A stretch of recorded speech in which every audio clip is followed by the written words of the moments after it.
오후는 저희 집에서는 각종 쓰레기를 분리수거하고 버리는 날입니다.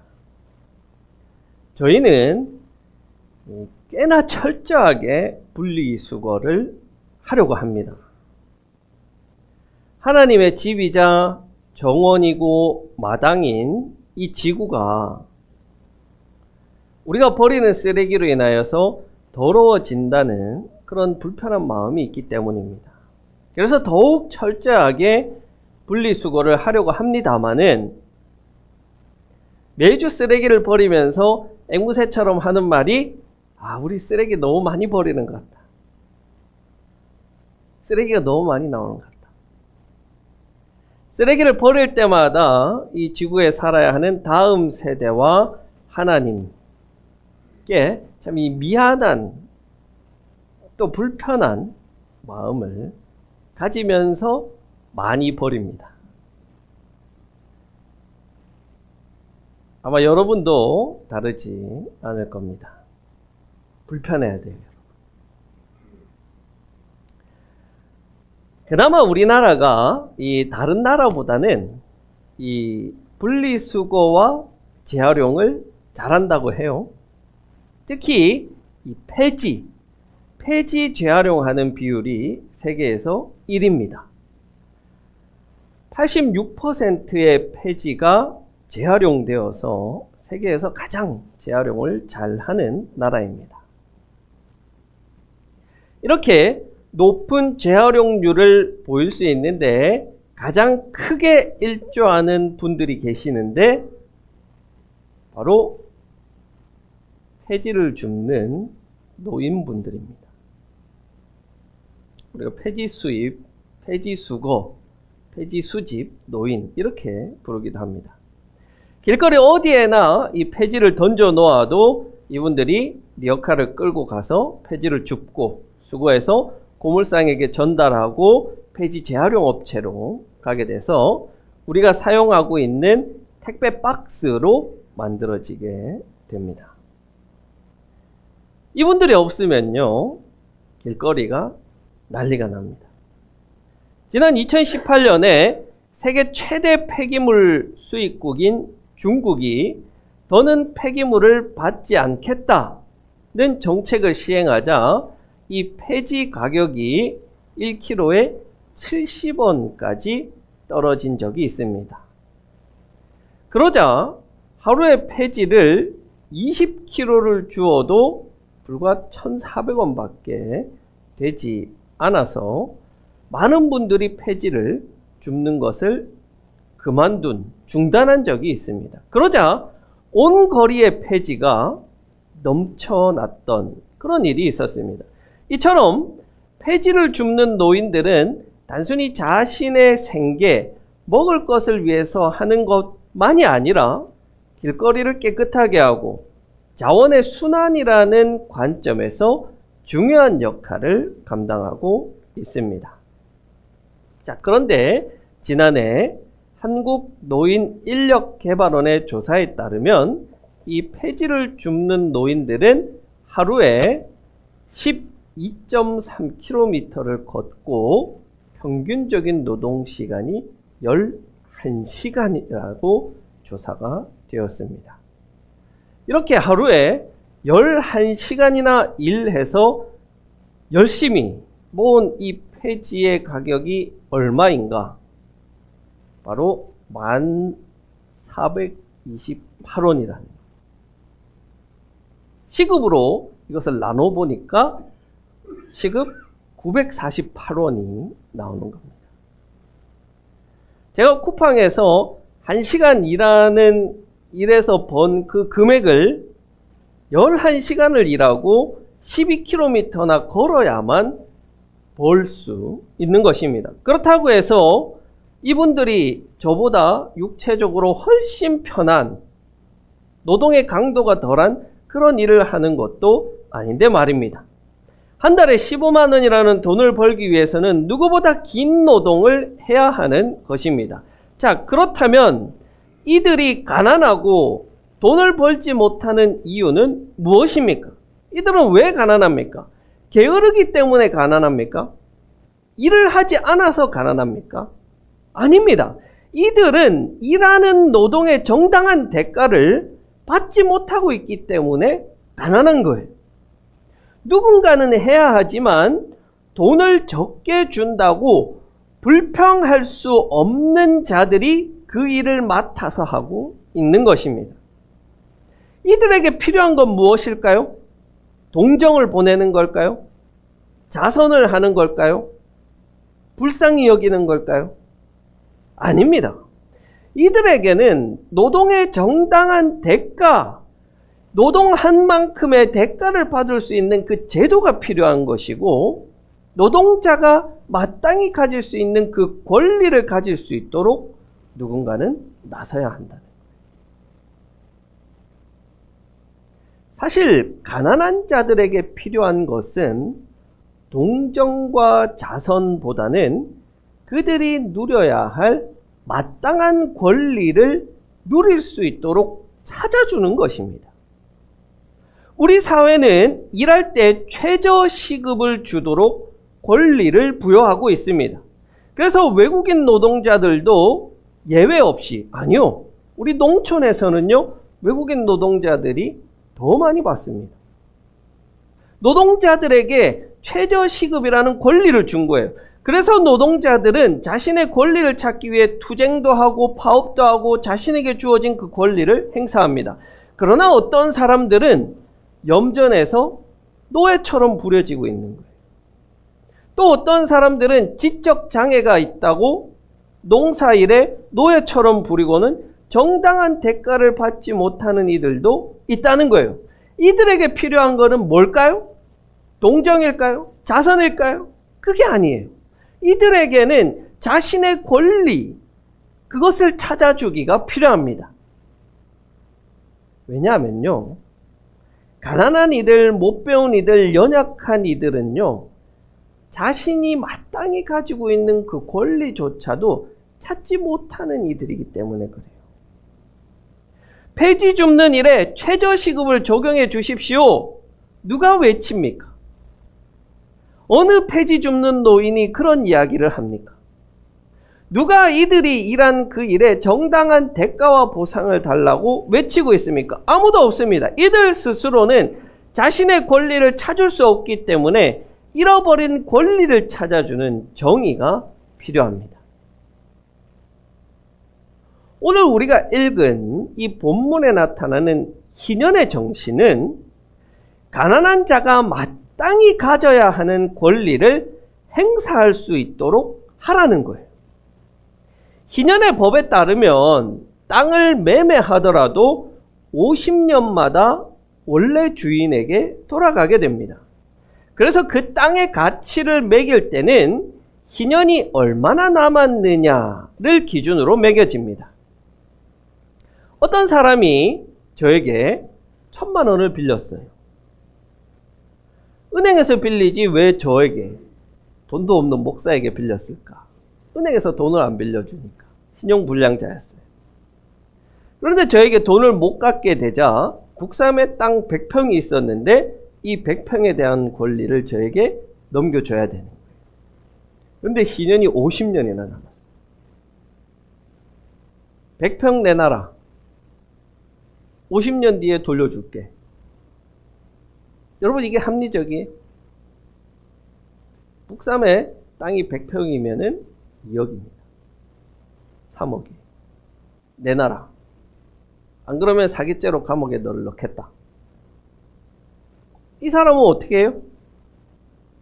방법이 없는 거예요. 땅을 그대로 빼앗기는 거예요. 50년 동안. 정당한 권리를 빼앗기는 거예요. 재산이든 사회적 지위든 명성이 약한 사람은요, 자기가 가지고 있는 그 권리를 제대로 행사하지 못할 뿐만 아니라 그 권리를 박탈당하기 일쑤라는 말이에요. 희년이 도래에서 세워지는 하나님 나라는 힘이 강하든 약하든 자신이 가진 권리를 정당하게 행사할 수 있는 나라가 하나님 나라입니다. 약하다는 이유로 자기의 권리를 빼앗기지 않는 나라, 배운 것이 없다고 착취당하지 않는 나라, 부자나 가난한 자나 동등하게 권리를 행사할 수 있는 그 나라가 희년이 도래한 하나님 나라입니다. 레위기에서 하나님은요, 이런 약자들에게 계속해서 관심을 가지시고 각종 제도들을 만들고 법률을 만들어서 이들을 보호하십니다. 그리고 우리는 그런 하나님의 성품을 닮아서 이들을 돌보고 관심을 가지고 하나님의 사랑을 나누는 자들입니다. 여러분, 우리가 그렇게 하는 것이 내가 착해서 그렇게 하는 것입니까? 내 마음 가운데 사랑이 넘치고 선함이 가득하고 정이 많아서 그렇게 하는 것입니까? 아니에요. 구약의 법들은요, 사람의 관대함, 사람의 사랑, 사람의 정에 근거하지 않고 각 사람이 받아 누려야 할 하나님께서 주시는 권리에 근거해서 하나님께서 베푸시는 권리, 하나님께서 주신 권리에 기초하고 있습니다. 우리가 하는 것을 여러분 선행이라고 생각하시면 안 돼요. 왜냐하면 우리는 마땅히 해야 할 것을 하고 있기 때문입니다. 그래서 제가 항상 제 마음에 담아두고 여러분에게 강조하는 것이 있어요. 우리가 죽어서 하나님 앞에 섰을 때 하나님께서 잘했다, 충성된 종아, 수고했다, 열심히 내 말대로 살아줘서 고맙다, 이렇게 저를 칭찬하실 때 여러분들 어떻게 대답하시겠어요? 하나님 앞에 제가 잘했죠, 열심히 했습니다, 제가 가르쳐드렸어요. 누가복음 17장 10절에서요, 예수님이 그때 우리가 해야 할 말을 가르쳐 주셨어요. 여러분, 이거 꼭 기억하셔서 하나님 앞에 섰을 때 꼭 이렇게 대답하시길 바라요. 이와 같이 너희도 명령을 받은 대로 다 하고 나서 우리는 쓸모없는 종입니다. 우리는 마땅히 해야 할 일을 하였을 뿐입니다. 하여라. 아닙니다. 하나님, 아닙니다. 나는 쓸모없는 종입니다. 나는 마땅히 해야 할 일을 했습니다. 그렇게 말할 수 있길 바랍니다. 저는 그렇게 말할 준비, 마음의 준비를 항상 하고 있어요. 그 이유는 내가 이 일을 선택해서 하는 게 아니고 내가 하고자 해서 하는 것이 아니기 때문에 그래요. 만약에 내가 하고 싶어 했고 내가 선택한 일이라면 이건 대단한 일이 아니에요. 이것은 제가 선택한 것이 아니고 내가 잘해서 그런 것도 아니고 그저 주인께서 시키시는 일을 충성을 다했기 때문입니다. 하나님을 경외하고 하나님의 말씀이기 때문에 하는 거예요. 최근에 제 외삼촌 한 분이 편찮으셔서 제가 모시고 대구까지 병원을 거의 매주, 한 주에도 2번씩 병원을 다니고 있습니다. 가족들은 고맙다 하고 또 미안하다 이야기도 합니다. 저도 시간 써야죠, 돈 써야죠, 신경 써야죠. 그러나 저는 감사하게 생각해요. 하나님께서 이웃을 사랑하고 섬길 수 있는 기회를 주신 거예요. 약한 자가 마땅히 받아야 할 하나님의 사랑과 관심을, 그 권리를 저를 통해서 챙겨주시라는 기회를 주신 거예요. 저는 사람을 보고 하는 게 아니고 하나님 보고 하는 거예요. 하나님께서 한라산 목사 이놈이고 이웃의 권리 찾아주라고 설교해 놓고 네가 하나하나 한번 보자, 그러시는 것 같아요. 하나님께서 베푸시는 이 모든 법의 기초에는 우리가 하나님께 대한 경외, 두려워함, 그것이 기본 바탕에 깔려 있습니다. 여호와께서는 우리가 하는 모든 거래와 행동을 지켜보시고 나의 행위의 증인이 되시는 여호와를 인정하고 경외하는 신앙이 약한 자의 권리를 빼앗지 않음, 그것을 넘어서 약한 자의 빼앗긴 권리를 찾아줌이라는 형태로 나타나는 거예요. 그렇게 하는 자들에게, 그렇게 행하는 자들의 마음에는 하나님을 향한 경외, 두려움이 자리 잡고 있는 것입니다. 그렇게 하나님의 말씀을 따라서 행동하고 하나님을 두려워하는 마음으로 행동하는 자들은 하나님께서 인정해 주십니다. 하나님께서 인정해 주시는 것이 굉장히 중요해요. 왜 중요하냐? 그렇게 인정하는 자들에게 하나님께서 한 가지 복을 주신다고 하시는데 19절입니다. 땅은 소출을 낸다 라고 말씀하세요. 땅은 소출을 낸다. 여러분, 이게 특별한 일이에요? 이게 복인가요? 봄에 씨를 뿌렸어요. 그럼 가을에 수확을 하는 게 복이에요? 그게 특별한 일이에요? 대단한 일이에요? 그걸 복이라고 이야기할 수 있어요? 내가 씨를 뿌렸는데 나야지. 아주 당연한 일처럼 생각됩니다. 그러나 이 당연한 것이 당연하지 않은 아이러니를 오늘 본문은 이야기하고 있는 거예요. 하나님께서 부여하신 자기가 가진 권리를 당연히 행사하지 못하는 게 지금 이 세상이라고. 당연한 게 당연하지 않은 세상이에요. 약한 자들이 자신의 권리를 행사할 수 있는 일이 특별한 일이 되어버린 거예요. 하나님께서는 말씀하시는 거예요. 너희가 당연하다고 여기는 것들이 정말 당연한 거야? 당연한 것은 없어. 당연한 것이 당연할 수 있는 것은 내가 베푸는 복이야. 그 당연하게 여기는 일들의 모든 배후에서 일하시는 하나님이 계시기 때문에 그게 당연할 수 있는 거예요.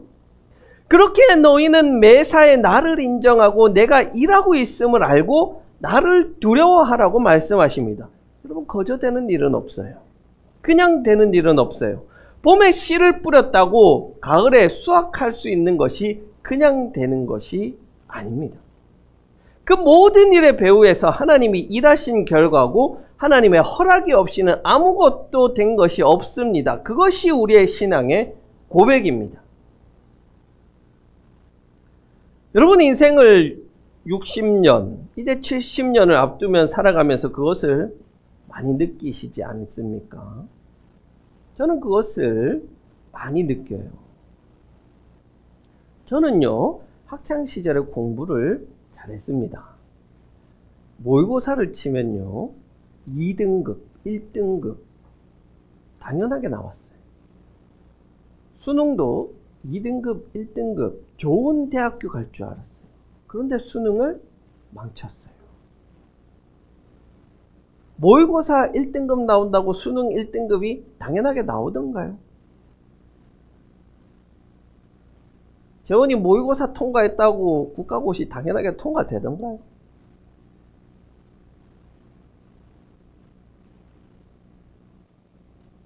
저는 무흠 7년에 걸려서 우리 동기들 중에 목사 안수를 제일 늦게 받았어요. 목회 망했다. 아니에요. 우리 동기들 중에 담임 목사 1호입니다. 우리 노회에서 최연소 담임 목사입니다. 그러면 세상에 당연한 것은 없고 내가 하고자 하는 대로 그게 다 되는 것도 아니라는 거예요. 반드시 하나님의 허락이 있어야 하고 하나님의 일하심에 대한 믿음이 있어야 하고 그런 하나님에 대한 경외가 있어야 합니다. 그렇게 약한 자의 권리를 찾아주고 하나님을 두려워하는 자에게는 그 복을 주신다는 거예요. 어떤 복? 당연하지만 당연하지 않은 그것을 당연하게 누릴 수 있는 복.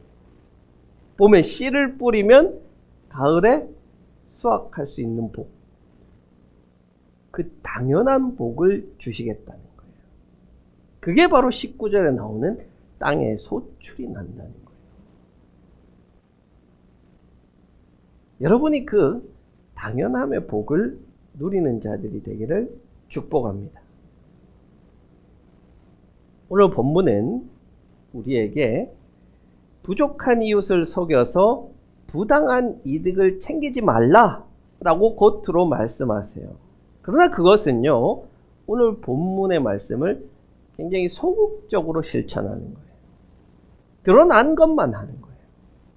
우리는 조금 더 적극적으로 그렇게 자신의 권리를 가지지 못하는 이들이 권리를 찾을 수 있도록 돕는 역할을 하라고 하나님 불러주셨어요.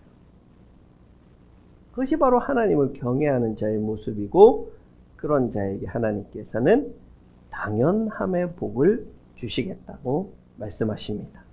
기년, 그 놀라운 두 번째 비밀은 바로 당연한 것이 당연하게 이루어지는 방법이 숨어 있습니다. 이제 여러분에게 그 복이 임할 수 있도록 하나님께서 말씀하신 이 말씀을 삶 가운데 잘 실천하는 우리가 되기를 간절히 기원합니다.